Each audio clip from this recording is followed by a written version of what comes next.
तो चलिए शुरू करते हैं हम लोग अपनी क्लास। ऑलरेडी टाइम हो गया है, 5:15 तो हुई है। और थोड़ा सा क्लास में अभी हम लोगों ने जो देखा है, कल हमने यूनियन टेरिटरीज के जो चारों आर्टिकल्स है उसको क्लियर कर लिया था। और आज हमको जो कंटिन्यू करना है, आप लोग अपना वॉइस थोड़ा सा म्यूट रखिएगा।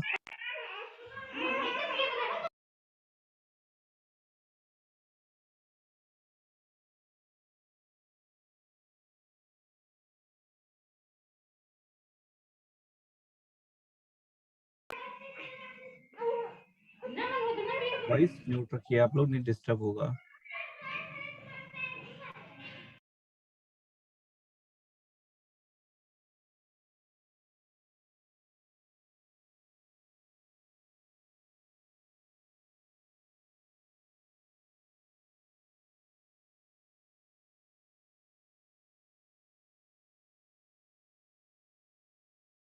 चलिए हम लोग शुरू करते हैं। तो जैसा कि हम लोगों ने कल यूनियन एंड टेरिटरीज हमने शुरू किया था, और आर्टिकल 1 से लेकर आर्टिकल 4 तक सारी चीजें कर ली थी। और अब तक अगर हम लोग देखें तो हम लोग कॉन्स्टिट्यूशन का जो बेसिक है, और उसके बाद में अगर हम कहें प्रियम्बल, फिर आर्टिकल 1 से लेकर 4 तक चीजों को कवर कर चुके हैं। तो आज, इससे पहले कि हम आज अपना टॉपिक बढ़ाएं, थोड़ा सा हम लोग अगर जो हमारे पुराने टॉपिक हैं उनका अगर हम एक तरीके से रिवीजन टाइप में थोड़ा सा देखें, क्या आपको याद है क्या नहीं याद है, उसको थोड़ा सा अगर हम लोग रिवाइज करते हैं तो देखते हैं आप लोगों को कितनी चीजें अभी तक याद हैं। जब हम कॉन्स्टिट्यूशन की बात कर रहे थे, कॉन्स्टिट्यूशन की बात कर रहे थे, तो हमने अदर डिफरेंट डिफरेंट अपने concept other different different countries से लिए हुए हैं। ठीक है। तो डायरेक्टिव प्रिंसिपल का जो कॉन्सेप्ट है, डीपीएसपी का जो कॉन्सेप्ट है, वो हमने किस कंट्री से लिया है, इसको आपको चैट में लिखकर बताइए थोड़ा। मैं चैट इधर साइड में कर देता हूँ, आप लोग बताते जाइए जिसके जिसको याद हो, क्योंकि पुरानी चीजें अगर आप बोलते जाएंगे तो फिर कवर करना थोड़ा सा मुश्किल रहेगा, तो आपके लिए भी, मेरे लिए तो कोई दिक्कत नहीं होगा, मैं तो आगे बढ़ जाऊंगा।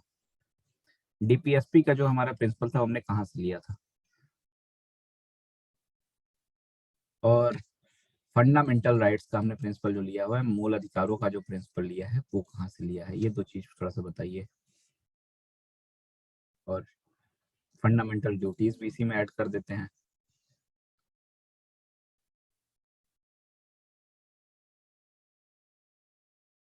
तो किसी का रिस्पॉन्स आ नहीं रहा है, रिवाइज नहीं कर रहे हैं।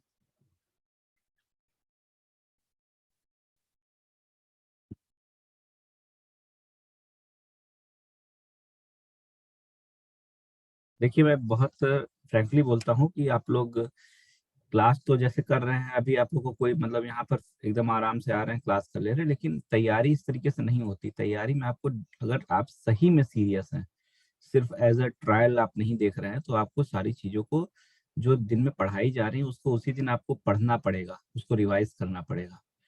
तुरंत एक बार क्लास खत्म हो जाती, फिर से आप उसको सोचना पड़ेगा, समझना पड़ेगा क्या आपने किया है, क्या आज समझा है। कोर्स इसका बहुत लंबा होता है। और अगर सिर्फ ट्रायल बेसिस पे कर रहे हैं तो वो तो आपकी इच्छा है, क्योंकि मुझे पता है कि जो कोर्स है उससे अधिक इसमें कुछ नहीं पूछा जाता है। जो चीजें मैं बता रहा हूँ वही सबसे मेन टॉपिक होते हैं, इसीलिए लोग जाते हैं दिल्ली में 2-2 लाख की फीस देते हैं, और इससे अधिक कुछ नहीं बताया जाता है वहां पर। कम भले बता दिया जाएगा लेकिन अधिक नहीं बताया जाएगा। तो जो चीजें आप लोग कर रहे हैं उसको थोड़ा सा सीरियस होके चीजों को रिवाइज करते रहिए, अदरवाइज कोई आपको फायदा नहीं होगा। अभी तो ये छोटे छोटे चैप्टर थे, अभी तो हमने शुरू किया ही नहीं है। आपको आगे इतने बड़े बड़े टॉपिक मिलेंगे जिसको आप संभालना मुश्किल हो जाता है, समझना मुश्किल हो जाता है। तो अगर आप पीछे से कनेक्टिविटी को नहीं बनाते हुए चलेंगे तो किस तरीके से आप खुद कर पाएंगे, आप खुद सोचिए ना। आपको प्रियम्बल में कितने टाइप के जस्टिस की बताई गई है, ये शिखा का क्वेश्चन आंसर आया है, सही है। ठीक है, ये शिखा के आंसर आए हैं, सही आए हैं। और उसके अलावा बताइए, कनाडा से हमने कौन सा प्रिंसिपल लिया हुआ है।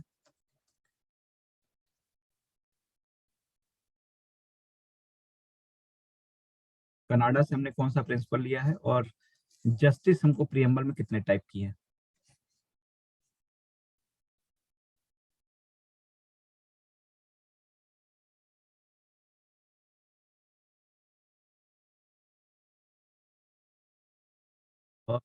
बेसिक जो 5 कैरेक्टरिस्टिक हमारे प्रियम्बल बताएंगे, अच्छा वो बताइए। ठीक है, तीनों जस्टिस कौन कौन से हैं दुष्मा, तीनों जस्टिस कौन कौन से थे? सोशल ठीक है, ये पॉलिटिकल भी ठीक है,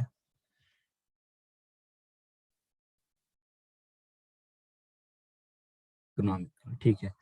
और उसके अलावा जो हमको 5 बेसिक कैरेक्टरिस्टिक है जिस पे हमारा कॉन्स्टिट्यूशन या हमारा देश की फिलोसफी चलती है, वो कौन कौन से हैं?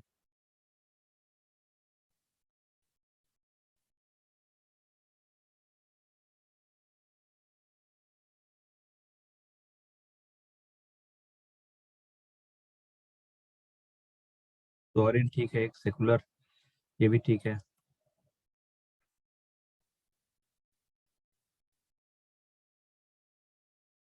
सोशलिस्ट ठीक है। डेमोक्रेसी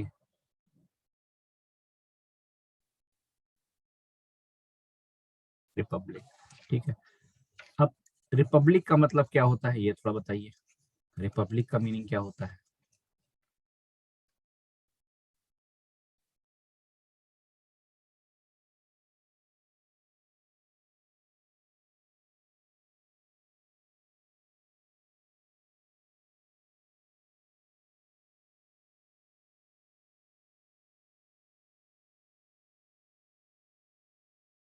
रिपब्लिक नहीं अगर याद है तो पास लिख के भेज दीजिए आप लोग, जिससे हम आगे बढ़ जाएं।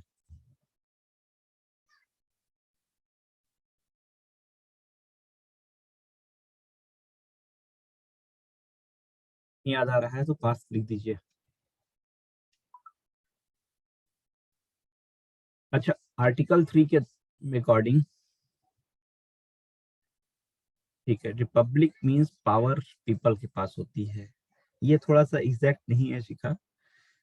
रिपब्लिक में क्या मतलब रहेगा कि जो आपका हेड ऑफ कंट्री होगा, जैसे हमारे यहाँ प्रेसिडेंट है, जैसे हमारे यहाँ प्रेसिडेंट हैं, वो क्या होंगे, वो इलेक्टेड होंगे, वो इलेक्टेड होंगे। ये आपने जो लिखा है ना, ये ऑलमोस्ट सारी कैरेक्टरिस्टिक आती है इसमें, ये आ जाता है आपका, ये आएगा डेमोक्रेसी में।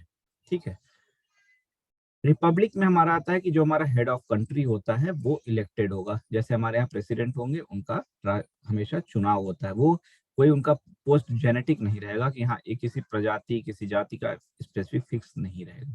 ठीक है। अब आर्टिकल 3 में हमने देखा था कि, और आर्टिकल 2 में हमने देखा था कि हमारे कॉन्स्टिट्यूशन ने पार्लियामेंट को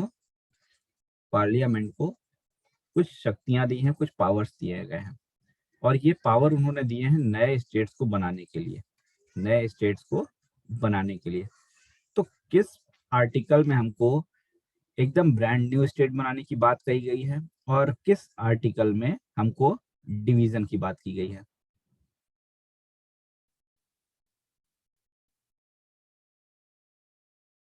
ठीक है, आर्टिकल 2 के अकॉर्डिंग आउट ऑफ इंडिया नहीं कहिए, एकदम न्यू स्टेट कहिए, क्योंकि अगर अगर कोई यूटी है पहले से भारत में है जो अब तक स्टेट नहीं था, तो उसको भी तो वो बना सकता है ना, एकदम न्यू स्टेट बना सकता है, आउट ऑफ इंडिया नहीं, न्यू स्टेट बना सकते हैं। क्योंकि अगर कोई यूटी है जो आज तक कभी, जैसे चंडीगढ़ कभी स्टेट नहीं बना, लेकिन अगर कल की डेट में उसको स्टेट बनाना चाहे तो बिल्कुल नया स्टेट होगा, तो उसको आर्टिकल 2 के अकॉर्डिंग बनाया जाएगा। आर्टिकल 3 में स्टेट्स की क्या पोजीशन है, जैसे आर्टिकल 3 के अकॉर्डिंग है हमारा कि दो स्टेट्स का डिवीजन किया जा सकता है। तो जब दो स्टेट का डिवीजन करना है तो उसमें किसी एक पर्टिकुलर स्टेट की हमें क्या अकॉर्ड वो रहेगा। ठीक है, ये सही है, आपके सारे आंसर सही हैं। तो इसमें स्टेट का क्या पोजीशन है आर्टिकल 3 में, जब मान लीजिए प्रेसिडेंट ने स्टेट लेजिस्लेटिव के पास भेजा, प्रेसिडेंट ने कि आपके स्टेट का डिवीजन किया जाएगा, तो उसमें स्टेट के पास क्या अधिकार दिए गए हैं कॉन्स्टिट्यूशन के अकॉर्डिंग?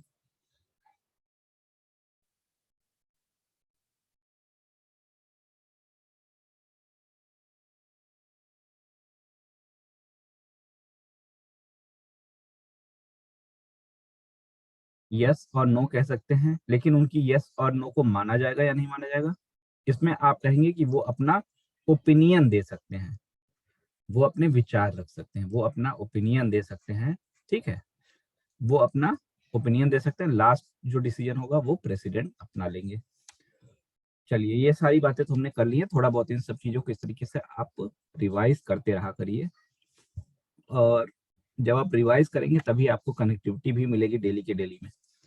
चलिए, आइए आज हम अपना टॉपिक बढ़ाते हैं और चलते हैं कि हमने जो कल बात की थी,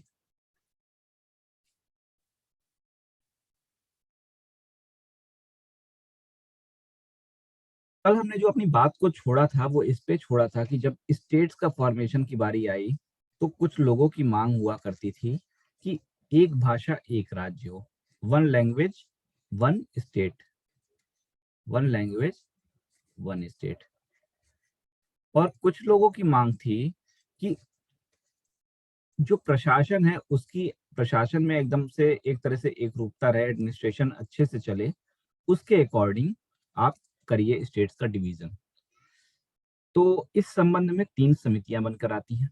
जो पहली समिति बनी थी वो बनी थी एसके धर की कमेटी, एसके धर कमेटी पहली बनी थी। इसके बाद एक और कमेटी बनी थी जो थी जेवीपी कमेटी, जिसमें जवाहरलाल नेहरू, वल्लभ भाई पटेल और पंडित पटभा सीतारामैया हुआ करते थे, 3 लोग इसमें थे। और उसके बाद में एक और कमेटी बनी थी, फजल अली कमेटी, फजल अली कमेटी बनी थी। ये 3 कमेटी बनी थी। इन तीनों ही कमेटियों ने अपने कुछ विचार दिए, और सबसे पहले जो कमेटी इसमें बनी थी वो एसके धर की कमेटी थी, जो 1948 में गठित हुई थी। और इस समिति ने जो अपनी रिपोर्ट दी, बहुत ही जल्दी इन्होंने अपनी रिपोर्ट दे दी थी, और एक बार में ही उन्होंने ये कहा कि भाषा के आधार पर, लैंग्वेज के आधार पर आप कभी भी डिवीजन नहीं करिए, किसका, स्टेट्स का। अगर आपको स्टेट बनाना है तो आपको एडमिनिस्ट्रेशन को ध्यान में रखते हुए, प्रशासनिक सुविधा को ध्यान में रखते हुए आपको अपने स्टेट का कौन निर्माण करना पड़ेगा। स्टेट का फॉर्मेशन जो आप करेंगे कैसे करेंगे, आप एडमिनिस्ट्रेशन को ध्यान में रखकर करेंगे, ना कि लैंग्वेज को ध्यान में रखकर करेंगे। ठीक है, लैंग्वेज को इन्होंने एकदम से मना कर दिया कि नहीं भाई आप नहीं करेंगे। ठीक है, इन्होंने दे दिया। लेकिन उस समय क्या हुआ, लोग तो डिमांड कर ही रहे थे, सब लोग कहे कि चलो ठीक है, अब बात ठीक है, आप लोगों ने जो कह दिया, लेकिन हम इसको अप्लाई करें उससे पहले थोड़ा सा हम और विचार विमर्श कर लेते हैं। तो उस समय के जो सबसे बड़े नेता हुआ करते थे कौन से थे, जवाहरलाल नेहरू और पटेल जी हुआ करते थे। तो उन लोग को मिलाकर, जवाहरलाल नेहरू, पटेल जी और सीतारमैया को मिलाकर एक और कमेटी बनाई गई 1948 के दिसंबर में ही, जिसको हम जेवीपी समिति के नाम से जानते हैं। जब इन्होंने अपनी समिति, इस समिति ने अपनी पूरी स्टडी की, तो इन्होंने भी कहा कि आप भाषा के आधार पर तो पूरी तरीके से गठन नहीं कर सकते हैं। ठीक है, भाषा के आधार पर पूरी तरीके से गठन नहीं कर सकते हैं। आपको अगर राज्यों को बनाना है तो आपको प्रशासनिक सुविधा को भी देखना होगा कि वहां पर जो कैडर वगैरह है, जिस तरीके से प्रशासनिक सुविधाएं होनी चाहिए वो एक जैसी होनी चाहिए, वो नहीं या नहीं होनी चाहिए, है या नहीं है अवेलेबल रिसोर्सेज वगैरह, उसके आधार पर आप देखिए। ठीक है, अदरवाइज आपको आगे चलकर समस्या आएगी। थोड़ा सा एक मुझे फिर से टाइम दे दीजिएगा, फिर से बच्चे शोर कर रहे हैं।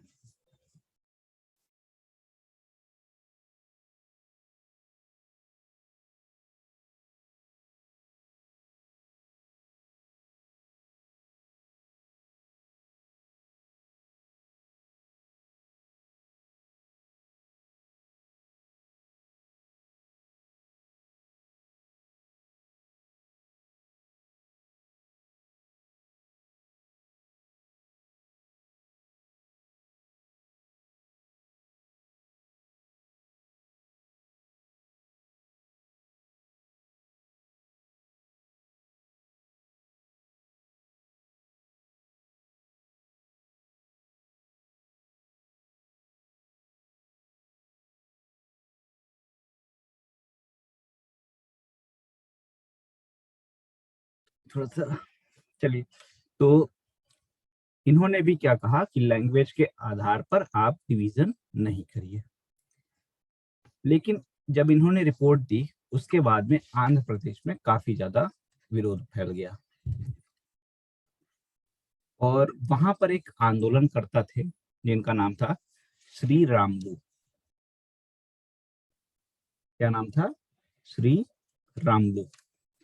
और उन्होंने लगभग 56 दिनों तक एकदम से अनशन किया, और जिसके कारण से हो गई उनकी मौत, जिसके कारण से उनकी मौत हो गई। और इसके बाद भी ये आंदोलन और तेज हो गया। तो फिर क्या हुआ, सरकार को थोड़ा सा झुकना पड़ा, और आंध्र प्रदेश भाषा के आधार पर एक पहला राज्य बन गया। भाषा के आधार पर एक पहला राज्य बन गया, जो तेलुगु भाषाई लोगों का एक स्टेट बन गया। लेकिन समस्या पूरी तरीके से समाप्त नहीं हुई थी। तीसरी समिति एक और बना दी गई। कौन सी? फजल अली समिति। फजल अली समिति।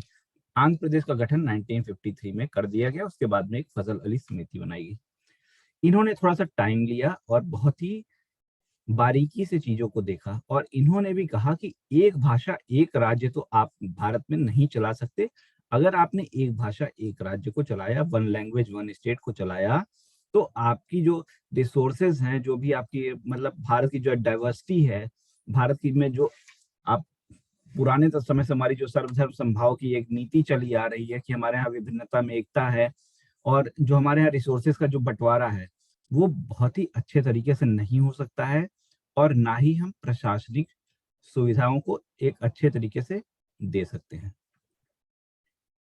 तो उसके बाद में क्या हुआ, इन्होंने भी कहा कि एक भाषा एक राज्य तो आप नहीं कर सकते। तो गवर्नमेंट ने ये डिसाइड कर लिया कि ठीक है, अब हम कुछ भी हो जाए, एक भाषा एक राज्य तो हम नहीं बनाएंगे।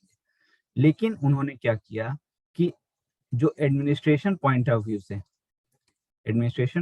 से, और जहां पर थोड़ी सी कल्चरल सिमिलरिटी थी, भाषा नहीं सांस्कृतिक रूप में सिमिलरिटी थी, उनको एकत्र करते हुए स्टेट्स का फॉर्मेशन किया।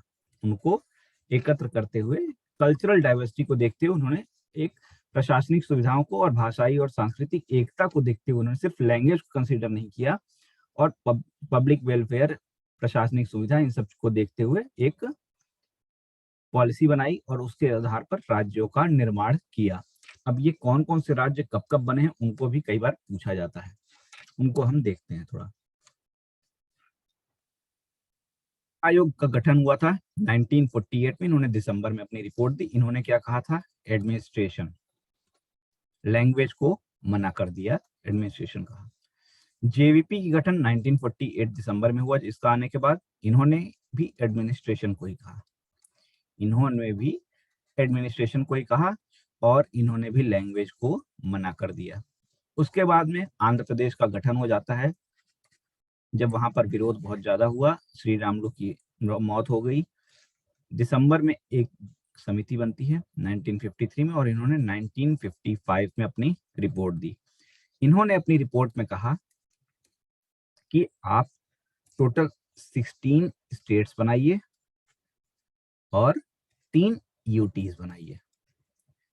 ठीक है, 16 स्टेट और 3 यूटीज का इन्होंने सुझाव दिया। जिसके बाद में एक 1956 में राज्य पुनर्गठन अधिनियम एक्ट लाया गया। कब? 1 नवंबर 1956 को, 1 नवंबर 1956 को ये लाया गया। और इसमें इन्होंने जो 16 राज्यों की, 16 स्टेट्स की सिफारिश की थी, यहां पर कितने बनाए गए? 14 राज्य बनाए गए, 14 स्टेट बनाए गए।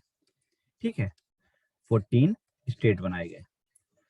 और जो इन्होंने 3 यूटीज की सिफारिश की थी, उसकी जगह पे 6 यूटीज बनाए गए, 6 यूटीज बनाए गए। तो इनकी सिफारिशों को ध्यान में तो रखा गया, लेकिन सरकार ने अपनी बातों को भी, जो उनकी स्टडी थी उसको भी मैटर करते हुए, उसके अकॉर्डिंग इस पुनर्गठन के द्वारा 14 राज्यों का और 6 यूटीज का गठन कर दिया। तो हम लोग के जो स्टार्टिंग में जो बने वो कौन कौन से बने? 14 राज्य और 6 यूटी बने। जिसके बाद में क्या हुआ, ये 14 तो बन चुके थे।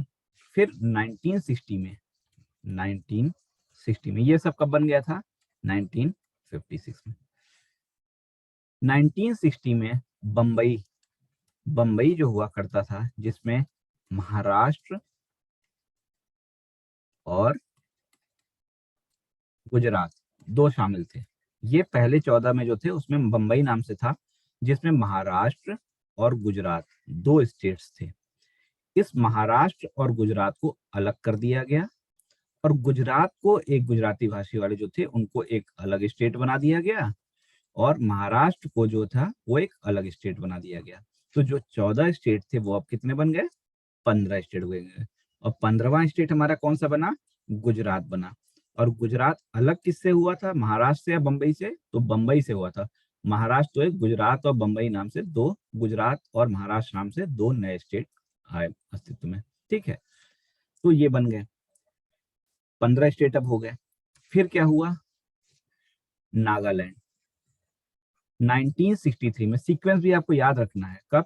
1956 के बाद कहाँ पे आए? 60 पे आए, अब 63 पे आ गए। 63 में नागा पहाड़ियों और असम के कुछ क्षेत्रों, त्वेंसांग वगैरह के जो क्षेत्र थे उनको मर्ज किया गया और एक नया स्टेट बनाया गया। कौन सा? नागालैंड। तो नागालैंड हम लोग का कौन सा? 16वां स्टेट बनता है। कब इसका फॉर्मेशन हुआ? इसका फॉर्मेशन हुआ 1963 में। यहाँ पर आपको नागालैंड मिल जाता है, यहाँ पर आपको गुजरात मिल गया। ठीक है, हरियाणा 1966 में, फिर 3 साल आगे और बढ़ जाइए, 60 से 63 आए थे, 66 पहुंच गए। तो 96 में क्या हुआ? पंजाब से 17वें राज्य के रूप में अलग हुआ, जो हरियाणा हरियाणा और पंजाब पहले एक साथ हुआ करते थे। ठीक है, अब इसमें से क्या हुआ? हरियाणा को अलग कर दिया गया और 66 में हरियाणा हमारा 17वां स्टेट बन गया। और इसी समय चंडीगढ़ को एक यूटी की तरह से गठित किया गया। चंडीगढ़ को एक यूटी की तरह से गठित किया गया। और ये पूरा जो हुआ था काम किसकी सिफारिश पर हुआ था? एक कमेटी बनाई गई थी शाह आयोग की। कौन सी कमेटी बनाई गई थी? शाह आयोग, शाह कमीशन बनाया गया था। उसने जो अपनी रिपोर्ट दी थी उसके अकॉर्डिंग इसका गठन किया गया था। 63 में हुआ, 63 में हुआ, 66 में हुआ, फिर अगला कब होगा? 3 साल नहीं, 5 साल, 71 में। 71 में हिमाचल प्रदेश बनाया गया, हिमाचल प्रदेश बनाया गया और ये हमारा 18वां राज्य बना, हिमाचल प्रदेश। फिर 72 की बारी आती है। 72 में हमको मणिपुर, त्रिपुरा और मेघालय तीन स्टेट देखने को मिले। MTM, MTM, Manipur, Tripura, Meghalaya. अब इस एम में मिजोरम नहीं है, मिजोरम नहीं है। मणिपुर पहले, फिर त्रिपुरा, फिर मेघालय। तो मणिपुर हमारा 18th स्टेट बना, 19th बना, त्रिपुरा हमारा 20th बना और मेघालय हमारा 21st बना। फिर हमारा सिक्किम 31st कॉन्स्टिट्यूशनल अमेंडमेंट के द्वारा इसको एक भारत में जब शामिल कर लिया गया तो एक संबद्ध स्टेट दिया गया, पूरी तरीके से नहीं बनाया गया। लेकिन 1975 में 36 अमेंडमेंट के द्वारा इसको भी पूर्ण राज्य का दर्जा दे दिया गया। तो सिक्किम हमारा 75 में आया और ये हमारा 22nd स्टेट बन गया। तो अब तक हमने कौन कौन से स्टेट देखे? सबसे पहले 14 और 6 बनाए गए थे। 1960 में हमारा कौन सा आया? गुजरात आया। 63 में हमारा कौन सा आया? नागालैंड आ गया। फिर हमारा कौन सा आ गया? 66 में हरियाणा आ गया और साथ में एक यूटी, कौन सा? चंडीगढ़। किसकी सिफारिश पर आया था ये? शाह आयोग की, शाह कमीशन की। ठीक है, अमित शाह जी से याद रख लीजिएगा। लेकिन वो गुजरात की और ये हरियाणा। उसके बाद 71 में हिमाचल प्रदेश। 72 में तीन आ गए, एमटीएम। ये क्या होगा? मिजोरम या मणिपुर? मणिपुर, मिजोरम यहां नहीं है। ठीक है, ये हो गया हमारा त्रिपुरा, ये हो गया हमारा मेघालय। फिर 75 में हमारा क्या हो गया? सिक्किम आ गया। यहां तक हमने चीजों को देख लिया कि कैसे इनका फॉर्मेशन हो रहा है। ठीक है, आगे बढ़ते हैं। फिर हमारा आप आ जाइए 87 में, जिस समय राजीव गांधी जी की सरकार हुआ करती थी। मिजोरम, अरुणाचल प्रदेश, गोवा, तीन स्टेट इस समय भी बने। ठीक है, वहां पर एमटीएम बना था तो यहाँ पर कौन से बन गए? यहाँ पर मैग बन गया। मिजोरम, अरुणाचल और गोवा, यहाँ पर हमारे कितने हो चुके थे? 22 हो चुके थे। ये हमारा 23rd, 24th, 25th। ये सब किसके समय में बना? राजीव गांधी जी के समय में। उसके बाद में कौन आया? उसके बाद में 2000 में अटल बिहारी जी की जब सरकार आई तो एमपी से अलग करके छत्तीसगढ़ को बनाया गया, उत्तराखंड को उत्तर प्रदेश से अलग करके बनाया गया, बिहार से झारखंड को बनाया गया और आंध्र प्रदेश से तेलंगाना को 29th स्टेट बना दिया गया। और अभी पिछले के पिछले साल में दादरा और नगर हवेली और दमन दीव को मर्ज कर दिया गया। और 2019 में आप सभी को पता ही है क्या किया गया कि जम्मू कश्मीर को जो पूर्ण राज्य हुआ करता था उसको दो पार्ट में डिवाइड कर दिया गया। क्या क्या बना दिया गया? लद्दाख और JNK, दो यूटीज बना दिए गए, दो यूटीज बना दिए गए। कब? 2019 में। ठीक है, तो इस तरीके से जो हमारे 29 स्टेट हुआ करते थे वो घट के कितने हो गए? 28 स्टेट हो गए। लेकिन यूटी जो हमारे बढ़े, दो यहाँ पर यूटी बढ़ा तो एक यहाँ पर बढ़ गया, तो इन दोनों को मर्ज भी कर दिया तो यूटी जितने थे वो उतने ही बने रहे। ठीक है, तो इस तरीके से हमारे यहाँ स्टेट्स का फॉर्मेशन हुआ है। ठीक है, अगर एक बार फिर से हम अगर पूरा रिवाइज करना चाहें तो आर्टिकल 1 में हमारे क्या था? आर्टिकल 1 था इंडिया या भारत यूनियन ऑफ स्टेट होगा, यूनियन ऑफ स्टेट होगा। यहाँ पर किसका यूज किया गया था? शैल का यूज किया गया था, मतलब राज्यों को भारत संघ से अलग होने का अधिकार नहीं है, जबकि यूएसए में ऐसा नहीं है, यूएसए में वो अलग हो सकते हैं। आर्टिकल 2 हमारा क्या कहता है?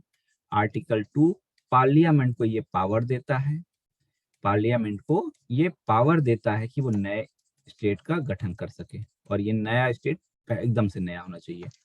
आर्टिकल 3 क्या कहता है?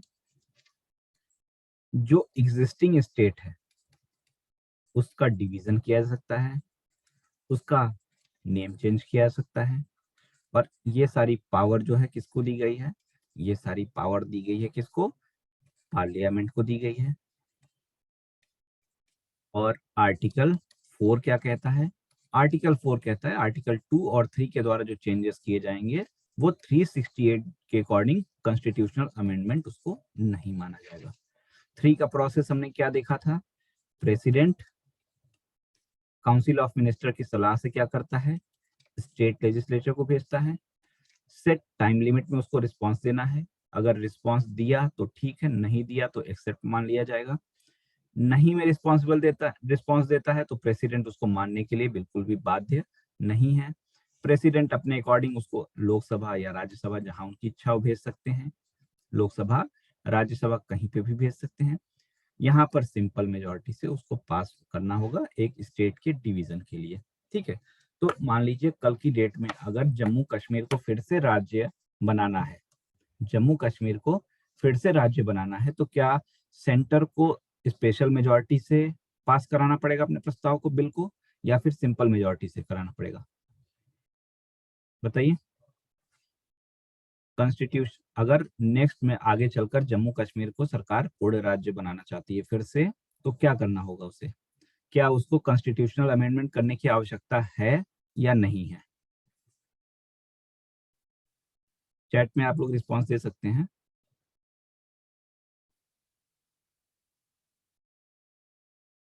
कॉन्स्टिट्यूशनल अमेंडमेंट की आवश्यकता नहीं रहेगी। ठीक है, वो सिंपल मेजॉरिटी से कर सकती। और ये बताइए कि जैसे जब अलग किया था, जिस समय अलग किया था, क्या उस समय ऐसी आवश्यकता थी? क्या उस समय, प्रिया का भी आंसर सही है, क्या उस समय ऐसी आवश्यकता थी कि कॉन्स्टिट्यूशनल अमेंडमेंट करना पड़े? जब इन्होंने जम्मू कश्मीर को यूटी बनाया, लद्दाख को यूटी बनाया, तो क्या उस समय इनको ऐसी रिक्वायरमेंट थी कि हाँ कॉन्स्टिट्यूशनल अमेंडमेंट करना पड़ेगा? नहीं, उस समय भी नहीं आवश्यकता थी। आप थोड़ा सा पीछे जाइए। हाँ, कल की क्लास में हम लोग आते हैं, उस समय भी हमको आवश्यकता नहीं थी। आप थोड़ा सा हम कल की क्लास को देख लेते हैं। देखिए, ये पूरा हमारा इंडियन टेरिटरी है, ये पूरा हमारा इंडियन टेरिटरी है जिसमें हमारा यूटीज और जो हमारे अधिग्रहित क्षेत्र आते हैं और जो हमारे स्टेट आते हैं वो सब आ जाते हैं। ये पूरा क्या है? हमारा स्टेट्स है, ये पूरा हमारा स्टेट है। आर्टिकल 1 हमारा यही कहता है कि आर्टिकल 1 हमारा ये कहता है कि इंडिया जो है shall be union of states, union of state. ये हमारा यूनियन है जिसमें हमारे स्टेट आ रहे हैं, और ये हमारे यूटीज वगैरह सब कुछ हैं, जितने हमारे अधिग्रहित क्षेत्र वगैरह हैं वो सारे भी हैं। ठीक है, वो सारे भी हैं। अगर हमको इस टेरिटरी से बाहर जाना है, टेरिटरी से बाहर जाना है, तो हमको कॉन्स्टिट्यूशनल अमेंडमेंट की आवश्यकता होगी। लेकिन अगर हमको सिर्फ इसमें या तो इसको कुछ ले आना है, यूटी को इसमें स्टेट में ले आना है, या स्टेट को यूटी में ले आना है, तो हमको कॉन्स्टिट्यूशनल अमेंडमेंट की आवश्यकता नहीं है। ठीक है, अगर जैसे हमने कुछ समय पहले हमने कल भी बात की थी कि हमने बांग्लादेश को अपने कुछ एरियाज, उनको अपना कुछ लैंड हमने उनको दे दिया बांग्लादेश को, तो उस समय क्या हुआ, उस समय हमको कॉन्स्टिट्यूशनल अमेंडमेंट करना पड़ा। क्यों? क्योंकि हम भारत की टेरिटरी से लैंड मास को बाहर दे रहे थे। ठीक है, अगर हमने मान लीजिए कल की डेट में नेपाल पे या श्रीलंका पे या पाकिस्तान पे पूरा कब्जा कर लिया, तो उनको हम यहाँ पे ले आ रहे हैं, तो हमको क्या कॉन्स्टिट्यूशनल अमेंडमेंट करना पड़ेगा?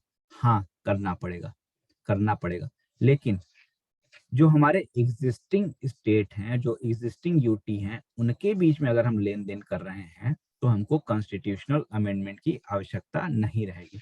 तो भले ही उस समय सरकार ने 2/3 मेजोरिटी से उसको पास करवाया, लेकिन कॉन्स्टिट्यूशनल बाउंडेशन उनके ऊपर ऐसा उस समय भी नहीं था।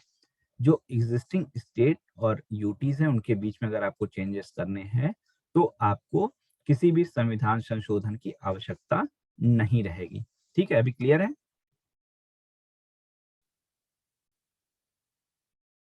भी क्लियर है आप लोग को? तो यहाँ पे हमारा जो टॉपिक है वो कंप्लीट हो जाता है। कौन सा? अभी हमारा ये टॉपिक कंप्लीट हो जाता है कौन? आर्टिकल 1 से लेकर यूनियन एंड टेरिटरीज का। अब हमने जो जो टॉपिक अपने कवर कर लिए हैं, कौन कौन सा था? मेकिंग ऑफ कॉन्स्टिट्यूशन और कॉन्स्टिट्यूशन की फिलॉसफी हमने कवर कर ली। प्रियम्बल कवर कर लिया बहुत ही डिटेल में। और पार्ट 1 जो कि हमारा है क्या? Union and it's territories, article 1 से 4 तक, इसको भी हमने देख लिया। इसके बाद एक हमारा पार्ट 2 आता है, एक पार्ट 2 आता है, जिसमें हमने 5 से लेकर आर्टिकल 5 से लेकर आर्टिकल 11 तक किसके विषय में बातें की हैं? भारत की नागरिकता के विषय में, इंडिया की सिटीजनशिप के विषय में, इंडिया की सिटीजनशिप के विषय में। और ये हार्डली 15 से 20 मिनट का टॉपिक है, इसमें कुछ ऐसा है नहीं। इसका 20 मिनट ज्यादा नहीं लगने वाला है। इसका जो एक पॉइंट उठता है, कौन सा? जैसे अभी हाल में एक मुद्दा हमारे समय में बहुत रहा था, कोरोना आने से पहले, कि गवर्नमेंट ने जो एक तरीके से जो पाकिस्तान, अफगानिस्तान और बांग्लादेश से जो एक जो लोगों के आने पर सीए का जो आंदोलन चला था, उसकी जो चर्चा हुई थी, वो सिटीजनशिप से रिलेटेड एक मुद्दा है। लेकिन वो मुद्दा सिर्फ इस सिटीजनशिप का नहीं है, बल्कि वो फंडामेंटल राइट से भी जुड़ा हुआ है। किससे जुड़ा हुआ है? फंडामेंटल राइट से भी जुड़ा हुआ है। तो ऑलरेडी जो वो टॉपिक है सिटीजनशिप का, जो मुद्दा था, उसको हम यहाँ पर भी देखेंगे फंडामेंटल राइट्स में। इसलिए जो सबसे इंपॉर्टेंट टॉपिक है फंडामेंटल राइट्स, इससे इंपॉर्टेंट आप समझ लीजिए कि आपके, अगर आप पूरा पॉलिटी सब्जेक्ट पढ़ रहे हैं, तो इसका 20% वेटेज इंपॉर्टेंस में अकेले यही रखता है। और ये थोड़ा सा लंबा टॉपिक भी है। जितने आपके आजकल के मुद्दे आप सुनेंगे, सीए का मुद्दा सुन लीजिए, आजकल ये हिजाब वाला मुद्दा भी बहुत चल रहा है। ठीक है, धर्मांतरण का मुद्दा हो गया, धर्मांतरण का मुद्दा हो गया, और उसके बाद में ये कुछ समय पहले 3 तलाक का मुद्दा भी आया था। आधार, आईटी एक्ट और रिजर्वेशन, ये सारे जितने, मतलब आप जितने भी प्रॉब्लम्स, जितने भी इश्यूज जो सोचते हैं, देखते हैं, कोविड रिलेटेड जो अभी हाल फिलहाल में चीजें हुई, वो सब यहीं पे आ जाती हैं। किसमें? फंडामेंटल राइट्स में, अधिकारों में ही वो सब यहीं पर आते हैं, और ये बहुत ही इंपॉर्टेंट चैप्टर बन जाता है। आप एक एक इसके आर्टिकल्स को पढ़ते हैं, समझते हैं, और उसके बाद में इससे जुड़े हुए जो मुद्दे हैं उसको भी हमको देखना पड़ता है, क्योंकि एग्जाम में कभी भी आपसे ये नहीं पूछा जाएगा कि आर्टिकल 17 में क्या लिखा है, 18 में क्या लिखा है, और इसको बताइए और नंबर पा जाइए। ऐसा कभी नहीं होगा। ऐसा प्री में हो सकता है कि आपको 4-5 पॉइंट दे दे, मैच कराने के लिए दे दे, लेकिन जब आप मेंस में जाएंगे तो कभी आपसे ये ऐसे नहीं पूछने चाहेगा कि आर्टिकल 20 को बताइए और बस हो गया आपका काम, नंबर 20 में 20 पा जाइए। ये कभी नहीं होगा। आपको वहां पर उससे जुड़े हुए जो मुद्दे होंगे, इश्यूज होंगे, जो उस समय करंट में चल रहे होंगे या हाल फिलहाल 1-2 सालों में हुए होंगे, उन मुद्दों को उठाया जाएगा। उस मुद्दे से आपके विचार पूछे जाएंगे। पूछा जाएगा क्या आप मानते हैं कि सरकार ने जो फार्म बिल को वापस ले लिया वो सही है या गलत है? यदि सही है तो आप उसके संबंध में अपने तर्क प्रस्तुत करिए। ठीक है, इस तरीके से क्वेश्चन पूछा जाएगा। तो आप अगर अपने आंसर लिखेंगे तो आप क्या मानते हैं, सही में आप अपने विचार लिखने लगेंगे तो आपको मिलेगा 0 मार्क्स। आपको मिलेगा 0 मार्क्स। विचार तो आपके पूछ रहा है, लेकिन वो विचार के लिए आपको क्या होगा, रेफरेंस देना पड़ेगा। आपको रेफरेंस देना पड़ेगा। और रेफरेंस किसका होगा?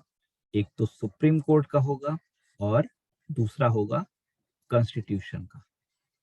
कॉन्स्टिट्यूशन का आपको बताना पड़ेगा कि सुप्रीम कोर्ट का क्या कहना है उस मुद्दे पर, कॉन्स्टिट्यूशन ने उसमें क्या कहा है उस मुद्दे पर, और उसके अकॉर्डिंग फिर आपको क्या लग रहा है कि इन दोनों के अकॉर्डिंग क्या फ्यूचर में गवर्नमेंट कर सकती है कि ये भी सही रहे ये भी सही रहे। इनके विचारों को लेकर आपको इनका रेफरेंस देते हुए आंसर देना होगा, तब आप आंसर दे सकते हैं। तो जब भी कई बार लोग कहते हैं कि आंसर मेकिंग करना है, ये करना है वो करना है, तो आप एकदम से नहीं स्टार्ट कर सकते हैं आंसर मेकिंग। आपको जब तक सारी चीजें ना पता हो कि सुप्रीम कोर्ट क्या क्या कहना है इस पे क्या कह सकते हैं, अगर कॉन्स्टिट्यूशन इस पे क्या कहता है, और गवर्नमेंट ने क्या अपना एक्ट बना रखा है, इन सभी बातों को आपको पहले एनालाइज करना होता है। और इसमें आपको कॉन्स्टिट्यूशन के आर्टिकल का रोल बस यहीं तक लिमिटेड होता है। बाकी सारी चीजें आपको यहाँ से और यहाँ से भी देखनी पड़ती हैं। तो एक बहुत ही वाइड टॉपिक आपको ले जाता है। जैसे आप टैक्स की बात कर लीजिए, सरकार ने हाल फिलहाल बजट लाया, टैक्स की बात की होगी, उसमें इस बार नहीं बढ़ाया घटाया, कुछ भी नहीं चेंजेस किया, वो अलग चीज है। लेकिन सरकार जब बजट में ले आती है, अब बजट किसका टॉपिक है? इकोनॉमी का टॉपिक है। इकोनॉमी का टॉपिक है ना। लेकिन बजट को किस तरीके से लाया जाएगा, क्या प्रोसेस होगा, सब वो सब उसमें पार्लियामेंट का क्या रोल होगा, टैक्स किस तरह से इम्पोज किया जा सकता है, जो गवर्नमेंट का फंड है, कंसोलिडेटेड फंड है, इमरजेंसी फंड है, उससे पैसा कैसे निकाला जाएगा, वो सारी चीजें कहाँ बताता है? वो सारी चीजें कॉन्स्टिट्यूशन बताता है। तो लाइफ लाइन जो देश की है वो तो कॉन्स्टिट्यूशन ही है। ठीक है। और इकोनॉमी में उसका क्या रोल है? इकोनॉमी में अगर आपको टैक्स में रिफॉर्म करना है तो आप किस आधार पर कॉन्स्टिट्यूशन में के दायरे में रहकर करते हुए कर सकते हैं, वो सारी चीजें लिंक होती हैं। तो एक अच्छा आंसर वही होता है जिसमें आपको क्या करना रहता है, उसमें आपको हर एक फील्ड की चीजों को एक साथ में ले आना पड़ता है। आप इन्वायरमेंट का पेपर दे रहे हैं, आप इन्वायरमेंट का पेपर दे रहे हैं, अब वहां पर आ जाएगा इन्वायरमेंट प्रोटेक्शन के संबंध में क्या क्या सरकार के प्रयास हैं। तो क्या आपको यहीं पर यह भी दिया होगा कि कॉन्स्टिट्यूशन ने भी गवर्नमेंट को डीपीएसपी में ये गाइडलाइंस दे रखी हैं कि आपको लोगों की लाइफ के लिए इन्वायरमेंट को प्रोटेक्ट करना पड़ेगा। साथ में 51A में आपके लिए भी ड्यूटीज बनाई गई कि आप इन्वायरमेंट को प्रोटेक्ट करेंगे। ठीक है, जैसे आज कल दिल्ली के समय में ठंड में दिल्ली में अच्छी खासी दिक्कत हो जाती है। तो वहां पर आपको जब आंसर आप लिखेंगे तो इन्वायरमेंट के जो गवर्नमेंट ने जो पॉलिसीज बनाई हैं, जो अदर पॉलिसीज चल रही हैं इंटरनेशनल लेवल पर, वो तो आपको मेंशन करना ही पड़ेगा। उसको आपको कनेक्ट किससे करना होगा? कॉन्स्टिट्यूशन से, यानी कि पॉलिटी से भी कनेक्ट करना होगा। तो हर एक अच्छा आंसर वही होता है जिसमें सभी चीजों को, सभी एस्पेक्ट्स को कवर किया जाए। इसलिए आप एकदम से आंसर राइटिंग कभी नहीं स्टार्ट कर सकते हैं। बहुत लोग होते हैं टॉपिक दे देते हैं, आप आंसर लिखिए, लेकिन वो एक अच्छा आंसर नहीं हो सकता है जब तक आपने सभी चीजों को थोड़ा थोड़ा कवर न कर लिया हो। इसलिए एक अच्छा आंसर आप लिखने के लिए आपको सारे सब्जेक्ट को ऑलमोस्ट कवर करते रहना होगा धीरे धीरे, तभी आप उन चीजों को कोरिलेट कर पाएंगे, क्योंकि सभी चीजें आपस में जुड़ी हुई होती हैं। ठीक है। तो हम जो नेक्स्ट चैप्टर अपना कल स्टार्ट करेंगे वो होगा फंडामेंटल राइट्स। और फंडामेंटल राइट्स थोड़ा सा टाइम लेगा, कम से कम 2 वीक का हमारा इसमें समय लग सकता है। ठीक है। इसमें हमको आर्टिकल्स तो करेंगे ही करेंगे, साथ में जो जितने भी हमारे इश्यूज रहे हैं करंट में, उसके संबंध में हम क्या आंसर डेवलप कर सकते हैं, कैसे कर सकते हैं, क्या थॉट प्रोसेस होना चाहिए, उन सबको भी देखेंगे। तो कल हमारा जो टाइमिंग रहेगा वही रहेगा, शाम को 5 बजे के अकॉर्डिंग ही, और फंडामेंटल राइट्स को हम लोग कल शुरू करते हैं। आप लोग अगर जितने लोग सीरियस हैं, कंटिन्यूटी बस बना के रखिएगा, क्योंकि हर बार मैं पीछे से पहले से ही कह रहा हूँ कि मैं बार बार फिर से चीज़ों को नहीं शुरू कर पाऊंगा। ऑलरेडी मुझे एग्जीक्यूटिव बॉडी को शुरू करना था, मुझे प्रेसिडेंट का चैप्टर शुरू करना था, मैं ये सारी चीज़ें डीपीएसपी तक खत्म कर चुका था, लेकिन चूंकि स्टूडेंट्स नए नए जुड़ते गए तो इसलिए मुझे फिर से शुरू करना पड़ा है। लेकिन अब आप ही बताइए कि अगर 4 से 6 महीने का कोर्स है और मैं हर बार ऐसे एक एक डेढ़ डेढ़ महीने पीछे चला जाऊंगा, तो मैं कैसे आगे की चीज़ों को कवर कर पाऊंगा। ठीक है, तो आप लोग टाइम पे रहिए, रिकॉर्डिंग कीजिए, काफ़ी लोग डिमांड करते हैं रिकॉर्डिंग, मेरी मजबूरी है, मैं इसमें ऐप में अपलोड नहीं कर पा रहा हूँ, क्योंकि इनका 40 MB का एक लिमिट दे रखा है इन्होंने, और उस 40 MB की लिमिट में ये क्लासेस नहीं आती हैं, 200 MB के आसपास में होती हैं। प्ले स्टोर पे मेरा खुद का एक ऐप है, प्रेपलर्न एकेडमी, आप वहाँ से इसको डाउनलोड कर लीजिए।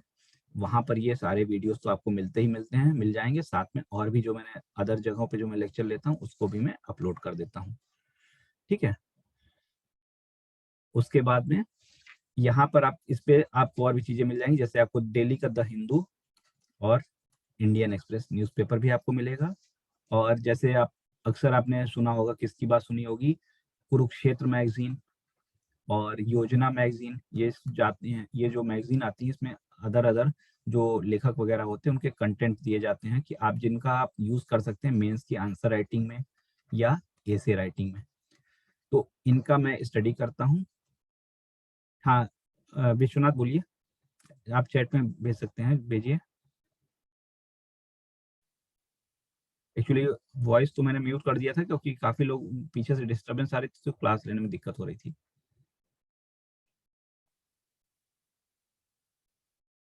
विश्वनाथ आप चैट कर सकते हैं, आप लिख के भेज दीजिए इसमें। तो योजना और कुरुक्षेत्र के मैटर जो होते हैं, कंटेंट जो होते हैं आपके मेंस की आंसर राइटिंग में और एसे आंसर राइटिंग में,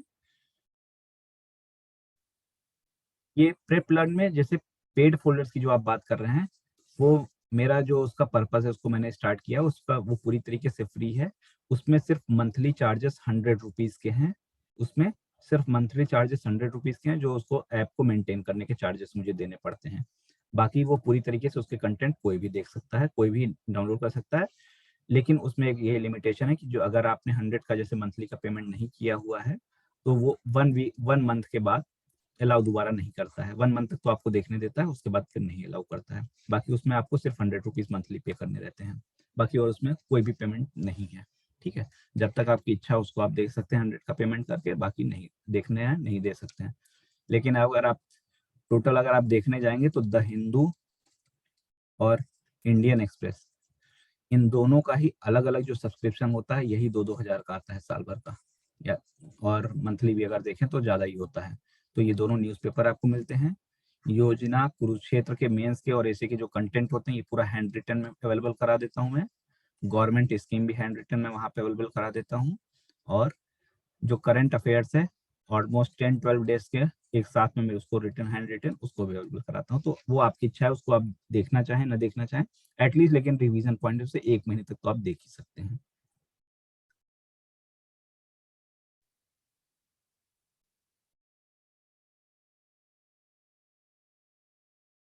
देखिए, आपको 6 मंथ टोटल कोर्स पूरा लगेगा। अगर मैं थोड़ा सा आप लोग को आज क्वेश्चन आ रहे हैं तो मैं बता देता हूँ। आपका एक एसे का पेपर होता है, इंग्लिश का पेपर होता है, और इनके लिए तो आप अलग से कोई तैयारी करते नहीं है। GS1, GS2, GS3, GS4, ये 4 हो गए। यहाँ पर आपका ज्योग्राफी भी पूरा आ जा रहा है, इंडियन फिजिकल वर्ड सब आ जा रहा है, हिस्ट्री भी हमारा, modern history, ancient history, medieval history, और मेडिवल थोड़ा सा कम रहता है मीन्स में, वर्ल्ड हिस्ट्री लेकिन बढ़ जाता है, और आर्ट एंड कल्चर और सोसाइटी। उसके बाद में आपका यहाँ पर पॉलिटी, गवर्नेंस और इसमें इंटरनेशनल रिलेशन। यहाँ पर आपका economy, disaster management, science and technology और इन्वायरमेंट, यहाँ पर आपका इथिक्स। फिर आप सब्जेक्ट अपना जो भी चूज करें, जैसे मैंने खुद जो सब्जेक्ट लिया था वो पबेड लिया था, तो पबेड अगर जैसे लेता है तो 2 पेपर आदमी उसका भी, ठीक है। अब अगर आप इस पूरे ज्योग्राफी को करने जाते हैं, पूरे ज्योग्राफी को करने जाते हैं जितना कोर्स है, तो एटलीस्ट 2 to 3 मंथ इसमें जाने वाले चीजें हैं। 2 to 3 मंथ इसमें है। 2 मंथ आर्ट एंड कल्चर, ये आपका मान लीजिए 1 मंथ का है। क्वालिटी अपने आप में कम से कम 3 मंथ का कोर्स है, ये अपने आप में 2 मंथ का है, ये अपने आप में 1 मंथ का है। इकोनॉमी अपने आप में ही 4 मंथ का कोर्स है। डिजास्टर मैनेजमेंट मान लीजिए 15 दिन का है। साइंस एंड टेक्नोलॉजी 1 मंथ का है। इन्वायरमेंट 1 मंथ का है। इथिक्स तो अब अलग ही सब्जेक्ट मान लीजिए हो गया। अब अगर आप ये सोचिए कि पहले मैं ज्योग्राफी खत्म कर देता हूँ, ठीक, फिर मैं हिस्ट्री करूंगा, फिर उसके बाद ये मैं खत्म करके ये करूंगा, तो 3+3+ आप उतना ही टाइम बढ़ाते जाइए। इसलिए क्या करना होता है, हमको मल्टीपल सब्जेक्ट को साथ में लेना पड़ता है। मल्टीपल सब्जेक्ट को हमको साथ में लेना पड़ेगा, और तभी आप चीजों को विद इन 6 मंथ कवर कर सकते हैं। और इसीलिए जो मेरा मतलब मैं जो प्रोसेस करता हूँ वो ये करता हूँ कि मैं छोटी छोटी क्लासेस लेता हूँ, लेकिन मैं एक साथ में एटलीस्ट जो 3 मेजर सब्जेक्ट हैं, जैसे यहाँ पे ज्योग्राफी, हिस्ट्री और पॉलिटी, इन 3 मेजर सब्जेक्ट को मैं एक साथ में लेकर चलता हूँ। जिससे क्या होता है कि ये जो 3 महीने का कोर्स है, 3 महीने का कोर्स है, भले हमारा 4 महीने लगे, लेकिन ये 4 मंथ में एक साथ ये 3 बड़े सब्जेक्ट खत्म हो जाते हैं, और तीनों के कंटिन्यूटी भी बनी रहती है। और ये एक बार खत्म होता है तो फिर उसके बाद मैं इकोनॉमी शुरू कर देता हूँ, और आर्ट एंड कल्चर और वर्ल्ड, जैसे ये आर्ट एंड कल्चर हो गया या फिर गवर्नेंस हो गया, तो बीच बीच में मैं एक एक महीने के बीच में इनकी भी क्लासेस इसमें इंक्लूड कर देता हूँ, तो विद इन 4th मंथ ये भी कवर हो जाते हैं। 4 मंथ में आपका 50% कोर्स खत्म हो जाता है। फिर आपका सिर्फ GS3 बचता है।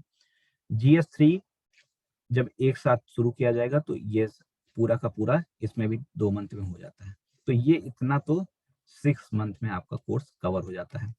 पबैट की जहां तक मैंने बात की, पबैट में पेपर 1 और पेपर 2, इसका पेपर 2 जो होता है वो पूरा का पूरा ही पॉलिटी और गवर्नेंस का कॉम्बिनेशन होता है। पेपर 2 जो होता है पूरा पूरा पॉलिटी और गवर्नेंस का कॉम्बिनेशन होता है। तो GS2 अगर आपने अच्छे से तैयार किया यहाँ पर, तो इसका मतलब है कि आपने पबैट का पेपर 1 भी तैयार, पेपर 2 भी तैयार कर लिया, बचा सिर्फ पेपर 1। तो अगर आपने प्री देने के बाद में आपका 3 महीने का, लगभग 2 महीने का जो टाइम मिल रहा है, उसमें आप सीरियस होके पेपर 1 को कवर कर ले रहे हैं, तो वहां पर आपका ये भी कवर हो जाएगा, क्योंकि ये ऑलरेडी आपने कवर कर रखा है। तो बहुत अच्छे से अगर आपको करना है तो 10 मंथ, जल्दी जल्दी में करना है तो 6 मंथ, और बहुत ही अच्छे से करना है तो इसको खत्म कर लीजिए, फिर इसको खत्म कर लीजिए, फिर 2 साल तक तैयारी कर लीजिए, ठीक है। तो वो अपनी अपनी पसंद के ऊपर लोगों की होती है। और फ्री ऑफ कॉस्ट की जहां तक बात कही आपने, फ्री ऑफ कॉस्ट क्या आपको लगता है कि आज की डेट में कोई ऐसा है जो, आप दिल्ली में देखते हैं कि जो जो कंटेंट आपको 2 लाख में मिल रहे हैं, कोई ऐसा है कि जो आपको फ्री में पूरा देगा? वो सिर्फ और सिर्फ बनाने के लिए चीजें होती हैं। वो सिर्फ, मैं खुद अपना बता दे रहा हूँ, मैं प्रेजेंट में steel authority of India limited में जैसे मैं मैनेजर की पोस्ट पे वर्क भी करता हूँ। मैं बेसिकली मैं